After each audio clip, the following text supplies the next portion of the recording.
In spite of the experimentation of the personnel, there is some promise. Ubaidillah is one for the future.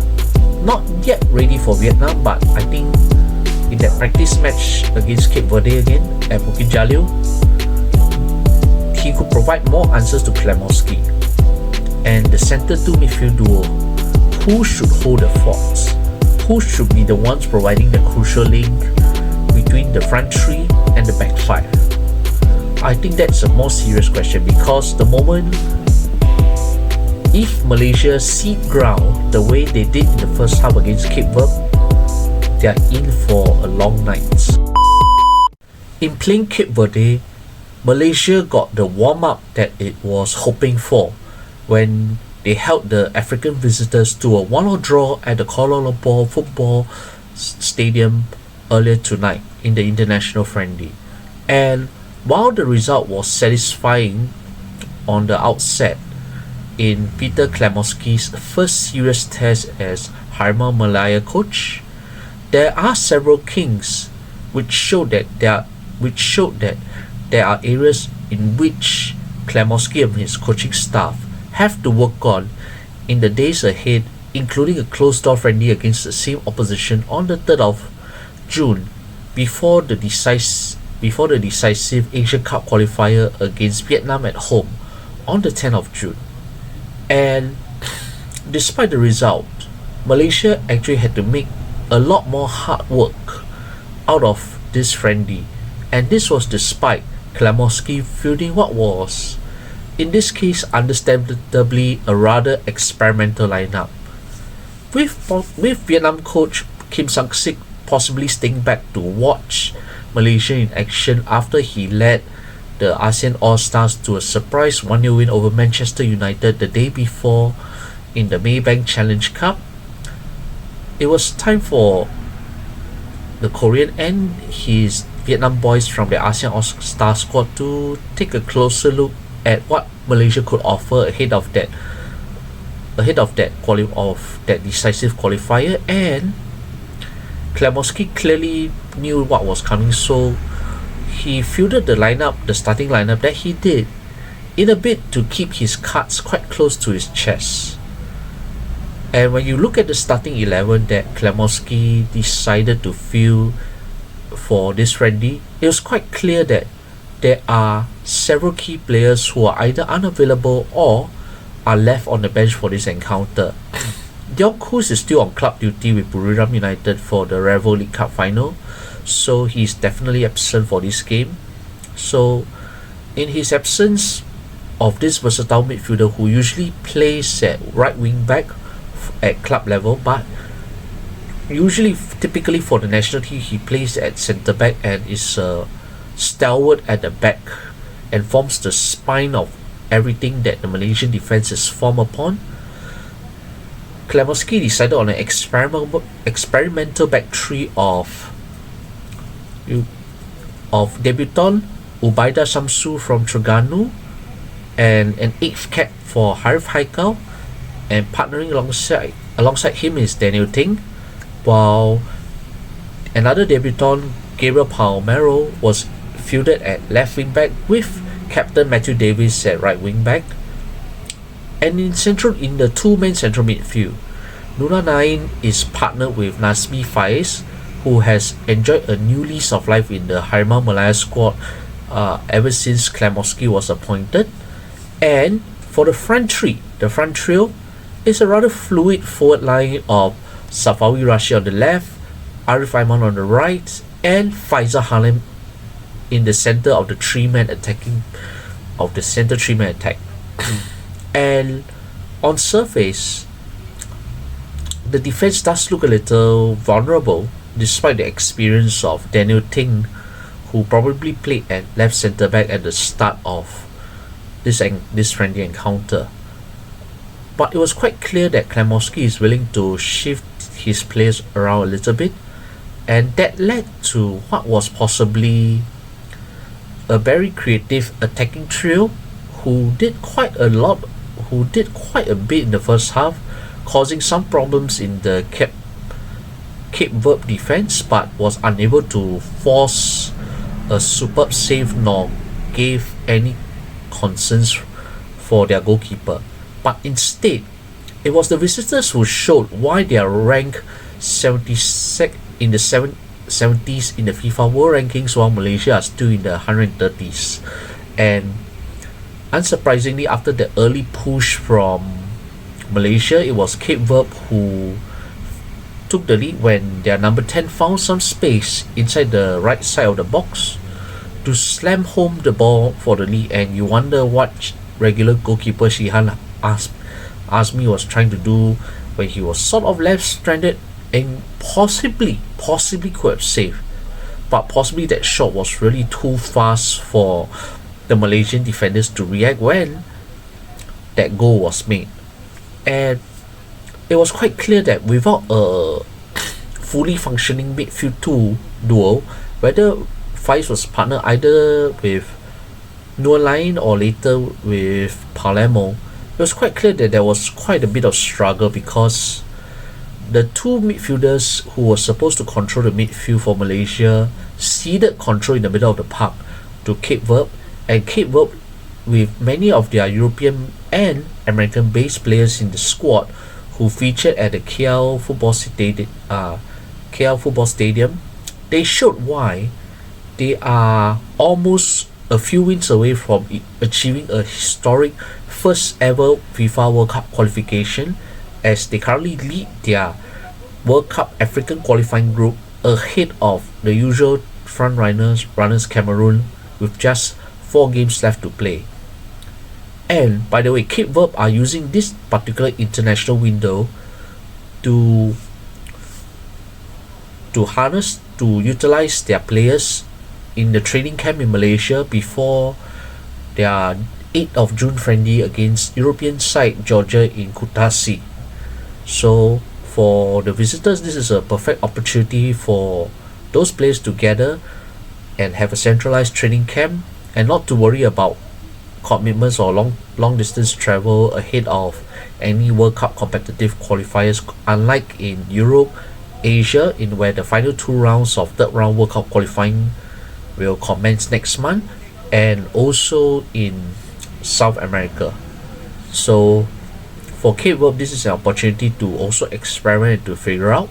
And Cape Verde, for all their European and American based talents in their squad, they actually do have an Indonesian based player who actually started the game in Yuran Fernandez, and a familiar face in the Selangor attacking lineup, Faisal Halim club colleague Alvin Fortes, was on the bench and only came on in the middle of the second half.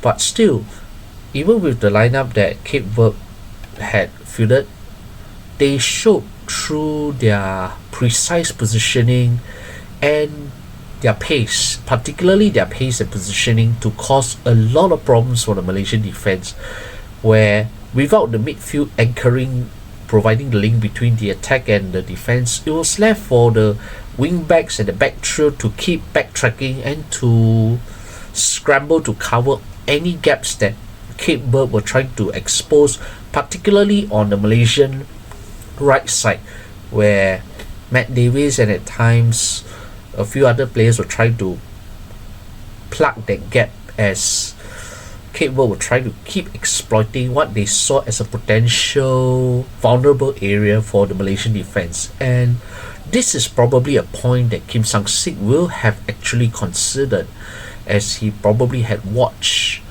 this match live at the stadium itself, delaying his departure from Malaysia by a day just for this. And so it showed. And in the 33rd minute, Cape Verde nearly make it a second goal. With Shihan well beaten, all Cape Verde had to do was just put the ball into the back of the net. But for some reason, he managed to miss-hit the shot, and Malaysia, well, they were able to catch their breath and live to fight for the rest of the game.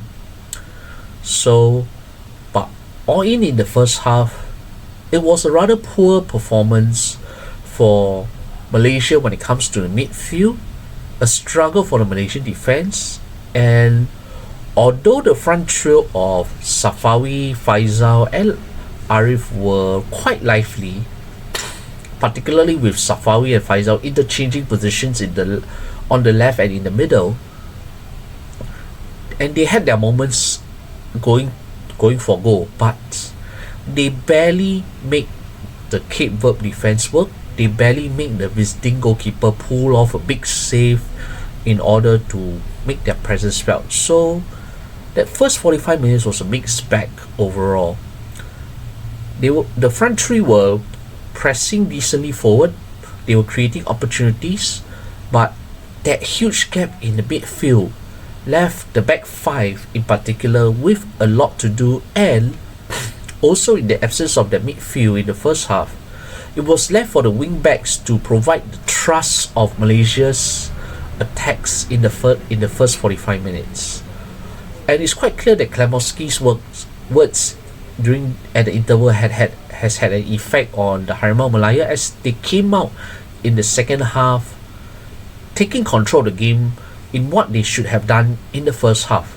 Perhaps that first 45 minutes was spent trying to see how Cape Verde were playing, allowing Cape Verde time on the ball, which could have been costly because Cape Verde showed why they are so dominant in World Cup qualifying and why they reached the African Cup of Nations quarterfinals in 2021 and are still among the leading forces in African football at this moment.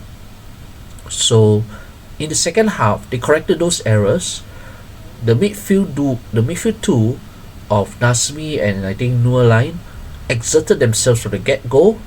They plugged the gap where they were so exposed in the first half, and with them holding the fulcrum this time, Malaysia were able to have a proper full thrust forward and playing to what Klemoski has advocated, hard pressing from the front, with a midfield providing the link and trust between the midfield, the attack and defense, and with the midfield firmly in place, this allowed the two wing backs to push further forward than they had in the first half. And it's quite clear from the outset that they were more than just trying to chase the game. They wanted to chase for a better performance than they had in the first 45 minutes. They push a lot more towards the Cape Verde half, particularly in the final third, and you could say that they almost were rewarded at the hour mark when, off a Safawi shot corner, Faisal Halim had his attempt saved by the goalkeeper on the line, and in the ensuing scramble where the visitors failed to clear the ball convincingly, Noor Line was unable to capitalize by pouncing on the loose ball when it was presented when it was flashing right in front of him with just meters to go. You can say that pressure was almost paying off since the restart of the second half. Cape Verde escaped, but probably not for too long, because that dominance from the start of the second half gave Malaysia the initiative, and that allowed Malaysia to keep pushing forward in search for the equalizer, in search for more attacking display after a rather pensive first half. And 8 minutes later, Corbin Ong almost had it right, except for the final finish. Safawi Arif Aiman's low cross from the right eluded everyone, including the visiting defense. Corbin Ong was there to meet it at the far post, but the connection was quite poor to the point that the ball just ballooned over the bar. Yet another escape for the 72nd ranked African team. Then, one more minute later, Safawi this time, I think it's Safawi or Arif Aiman, he beat Yuran Fernandez to the ball. He got past the marker, but his attempt, it was blocked by the visiting goalkeeper. No goal for all the efforts, but they were getting closer. They were causing real problems in the second half now compared to the rather tepid first half. Then comes the quadruple substitution where Safawi, Faisal and Arif were all taken out, particularly after Arif got a yellow card to join Faisal in the referee's book for a rather clumsy challenge from behind. And in came Stuart Wilkin, Endrick and Paulo Jose, and the trio did not take long to make their presence felt alongside Quentin Cheng. Less than 1 minute, Malaysia got the equalizer they so deserved for their efforts in the second half. It was a quick throw-in from Corbin Ong, alert enough to throw straight to Endrick, who saw the space to get past one Cape Verde defender, cut into the box, shoot. It was blocked, and the loose ball fell to Quentin Cheng, who just simply fed the ball to the path of Paulo Jose to finish from close range.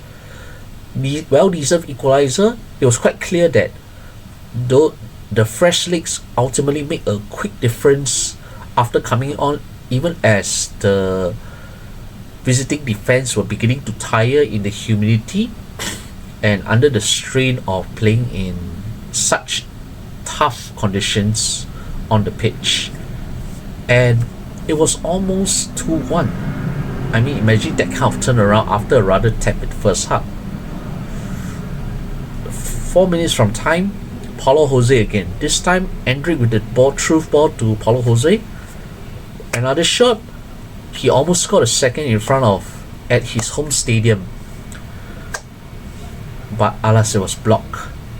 And in the end, when the final whistle blew, a share of the spoils, Klemoski remains unbeaten in his reign so far, and it's quite clear that Malaysia did pass their test against a much tougher opponent at home, but there is plenty of work to do, because if Kim Sang-sik is present watching the game, he will have noticed quite a number of things that he feels the players at his disposal in the Vietnam squad can exploit when it comes to the World Cup, to the Asian Cup qualifiers on the 10th of June. I mean, the back five, Klemoski have to sort out who really deserves, who should be the three centre backs. Dion Kus, unlike his right wing back cameo against Nepal, because Nepal, in all seriousness, were miles inferior compared to Cape Verde, Nepal barely had a threat. So Dion Kus was able to enjoy his time spending more time at the other end than defending. But with the likes of Quang Hai, Hai Long, and the likes coming, they provide a much sterner test in what is likely to be a straightforward duel, the first of two duels which could determine who will go through from the Asian Cup qualifying group as winners. So Klemoski needs to decide who will partner Dion Kus at the heart of his three-man defense. It's quite clear that it is Matt Daves and likely Corbin Ong on the left. In midfield, he needs to solve this other problem also. Is Nazmi Faiz that effective? Because all in all, even though Nazmi completed the 90 minutes, he was unfortunately by far the least convincing performer of the evening. He fared better in the second half, but it was more through the work of the three starting forwards tonight of Safawi, Faisal and Arif. Without these three, Nazmi would have been shown up as a rather hollow central midfielder, which would leave a lot of question marks in how Malaysia would be set up defensively without the ball in Klemoski's favoured, you can say favoured, 3-4-3 or 5-2-3 formation, depending on how he's going to set this thing up. So questions persist on the centre trio. Dion Kus is going to be the first names on the list. So who's going to partner these two? Daniel Ting is likely to take one, but who is the other guy? Ubaidillah did a decent job. Harith Haikal also did quite decently in the face of the stern test, particularly in the first half. But would that be enough for Klemoski to be convinced that, at least for Harith Haikal, to keep his place when the real moment of reckoning comes against the ASEAN Championship winners? The front three, in theory, should have been the same. Will likely be the same three if they are fielded against Vietnam. Although it would not be as easy getting past the more nippy Vietnamese defense compared to the stronger, more powerful Verdeans. And where that is concerned, Arif Aiman is certainly likely to keep his place at right wing. It is the left wing and possibly the centre forward that will be a question mark. I suspect the closed door game will provide more insights for Klemoski to work on a few things that he's not going to show to anyone, which is a lot better, which could provide some surprises when he decides on his 11 against Vietnam on the 10th of June. And if Malaysia is able to surprise Vietnam with a home win on that day, that closed door friendly against the same friendly opponents will be the real foundation towards Malaysia keeping their hopes of back-to-back Asian Cup qualifications well alive and well in progress. But I think but overall, in spite of the experimentation of the personnel, there is some promise. Ubaidillah is one for the future. Not yet ready for Vietnam, but I think in that practice match against Cape Verde again at Bukit Jalil, he could provide more answers to Klemoski. And the centre two midfield duo, who should hold the forts? Who should be the ones providing the crucial link between the front three and the back five? I think that's a more serious question, because the moment if Malaysia cede ground the way they did in the first half against Cape Verde, they are in for a long night on the 10th of June. And this is the puzzle that Klemoski has to solve. I think right now the players are getting more attuned to what Klemoski wants from the players, and the players clearly have understood what Klemoski wants out of them. So that relationship is mutual. And from the way how the substitutes combine for the equalizer, I think there are some pretty interesting options for Klemoski to tinker, particularly in attack. Who's going to play alongside Arif Aiman? Could it be Paulo Jose, who looks like he will perform better if he's a super sub?